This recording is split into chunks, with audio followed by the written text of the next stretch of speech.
Hey, what's going on, guys? Not too long ago, I reviewed the Razer glass file system here from GunPrimer, and I wanted to do something else to kind of test it out some more, and I liked how it worked with the clear parts that I tried out on the Tri-Age Magnum. So I thought this would be a really good opportunity to try it out some more on some more clear parts, and finally getting around to building up the Art of Gundam Special Master Grade Mechanical Clear Char's Zaku 2.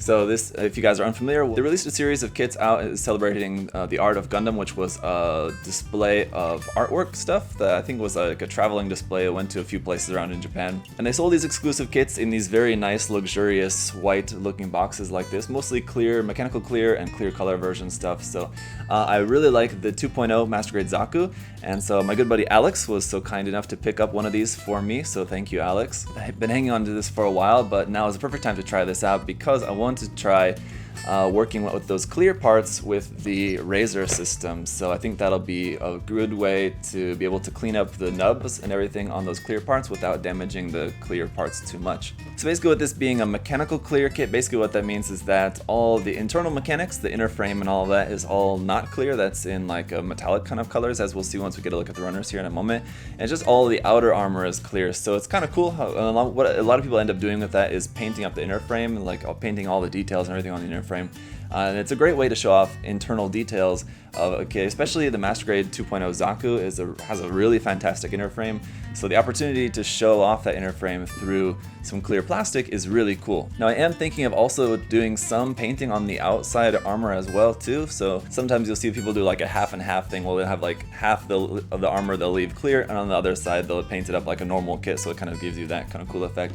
I'm thinking about doing something a little bit more different, a little bit more creative, I hope, maybe. But so what we need to do first is just get it all built up, get a sense of it. Well, for all of the clear parts, I'll use the GunPrimer Razer here to see how well the job that's going to do, like for the whole kit, all the armor for the whole kit. And then from that point we'll work on how I'm going to go about painting it and disassembling and everything and all that. So let's just go ahead and take a look at the box here. So obviously here on the front you can just see the Master Grade logo there and a photograph of what the kit is going to look like, just built up straight out of the box. I don't know if the inner frame is actually painted on this, but I think probably not. It's probably just how it is pictured.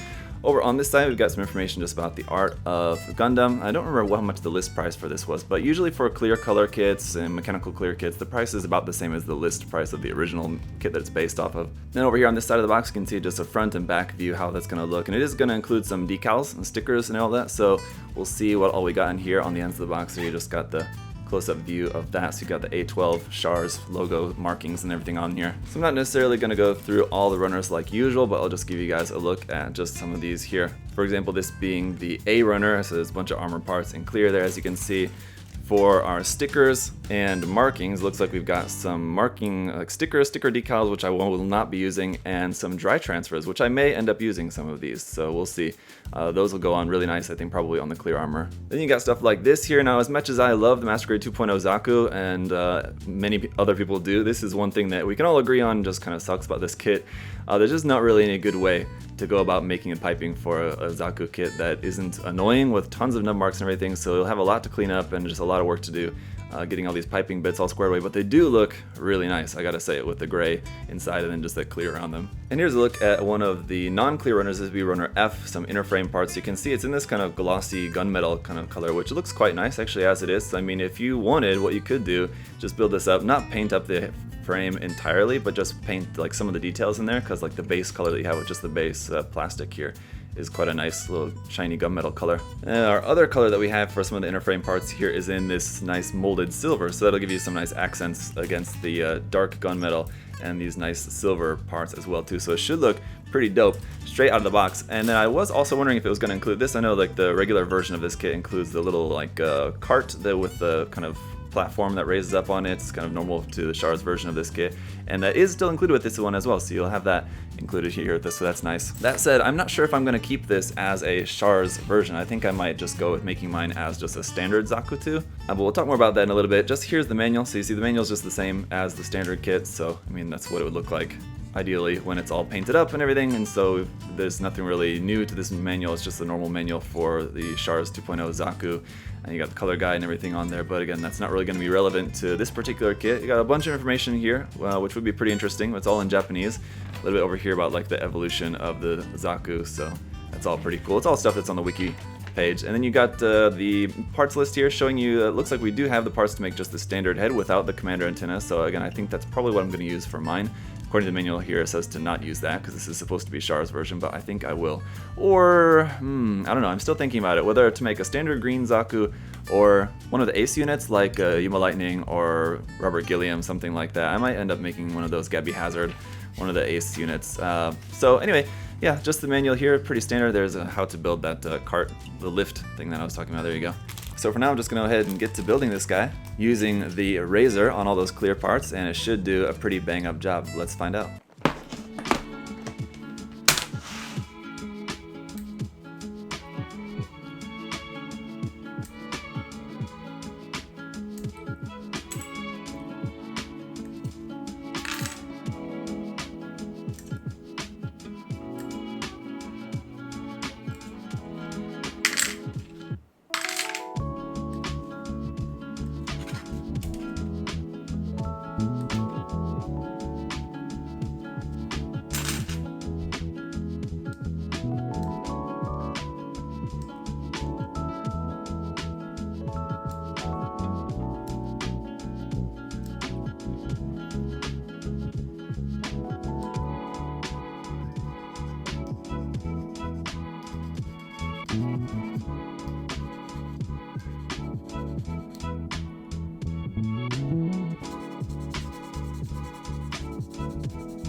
Alright guys, so here it is all put together, and it looks very cool. I mean, just straight out of the box, this thing looks great. For the most part, most of the nubs and the clear parts were easy enough to clean up with the Razer there from GunPrimer, and I'll talk more about that here in just a little bit, but I just want to give you guys a look around the kit. It does look very nice. I haven't put any of the stickers or decals or anything on except for the one sticker there for the mono eye, which I just put on there just so you guys could see that a little bit better. But otherwise, I mean, this is just exactly how it's going to look, just built up without doing anything extra to it. Now, I do have plans to do something extra to it, but this is a really great kit for the whole idea of the mechanical clear, where you have the inner frame there and then just the clear armor on top of that, because the 2.0 Zaku frame is such a nice frame, and so it's a really great opportunity for you to be able to see that actually through the armor. So I think this looks great. Now just real quick to also run through the weapons and accessories that you have included here is also the Zaku machine gun, which in all clear, I mean, looks kind of alright. It's going to be looking a bit odd compared to the actual Zaku, where you have all that mechanical inner frame on the inside, and the machine gun just being entirely clear doesn't exactly quite look the same.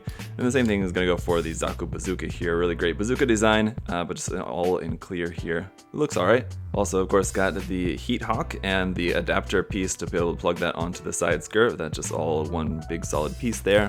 Got our action base connector here, as well as the option parts for the head. One for just making just the head without the commander antenna if you wanted to make just the standard Zaku. You also have an optional commander antenna, which will give you a different style one for the top of the head if you preferred that style. Then we have our little clear 1/100 scale Char figure here, as well as the lift. Now the lift is obviously not in clear. This is all in that gunmetal color, but this can go up like that for if you want to have Char standing on top of there, like taking a look at a Zaku. You can stand this next to that to just give you guys a sense of the scale of that.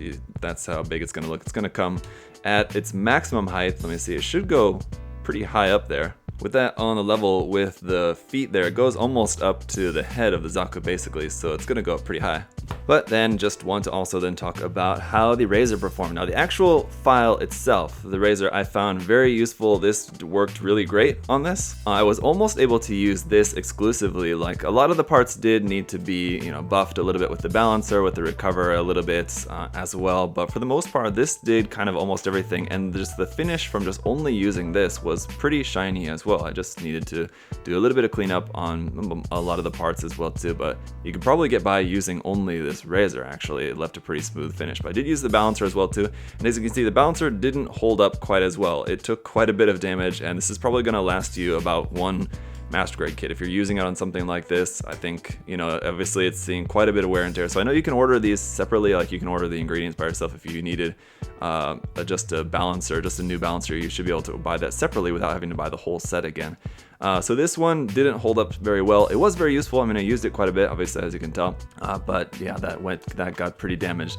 And the recover tool, I didn't really use all that often, but it was helpful as well in there too. So this obviously didn't undergo too much damage at all. It's still perfectly fine, so that should be fine. The only time I really found the Razer to not be useful was kind of like on the inside of curved surfaces like here. So on here, on the back end of the Zaku machine gun, you've got two nub marks in there, but because this is like a concave surface, this flat file is not really going to be able to get to those without damaging this part a bunch. So that's kind of the only time when this isn't really going to work for a kit like this, unfortunately, and there's kind of not really anything that you can do about that unless they made a different version of this that is specifically for concave surfaces. And I think that would be very useful. As far as I know, they don't make that, but I would definitely recommend them to make something like that for instances like this. And so my painting plans for the kit are going to start off by making this not a Char custom, but I'm just going to have this as just the standard Zaku 2, I think. Although I could change my mind as we're going through the process. But basically what my plan is to, like I said, paint up the entire inner frame.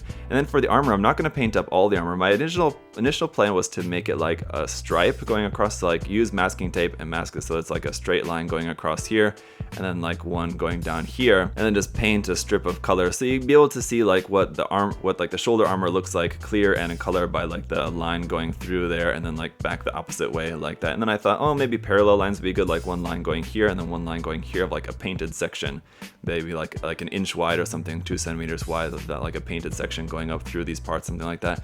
And then I was thinking what would actually be kind of, I think, more cool would be to do it a little bit less clean in the actual line of that. So instead of using a masking tape to make a straight line, what I planned to make it look is so like it's kind of like a teared look. And so I'll need to work on this, but just to demonstrate my idea so you guys can see what I mean, I actually did the same kind of masking and camouflaging, kind of made a sort of camo pattern on the Leo, the custom Leo kit bash project that I did.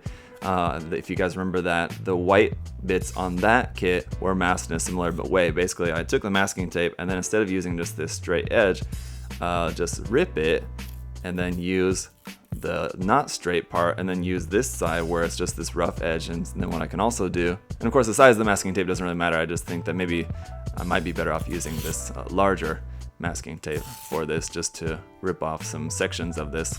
This is obviously something I'll have to work on some more, but just to kind of demonstrate to you guys kind of what the idea of generally how it's going to look, you know, something like that. And I can have these sections, so it's like a kind of jagged section of that'll be painted. And so what my plan is to kind of lay out on the kit like this, basically kind of what I'm doing now.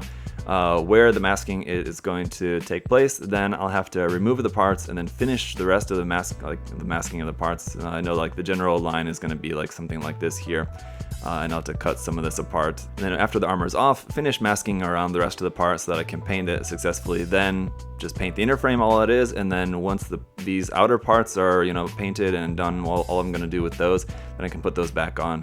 After the masking tape and everything's all removed off those. So that's kind of the general plan. Let me see just how well this is actually going to work.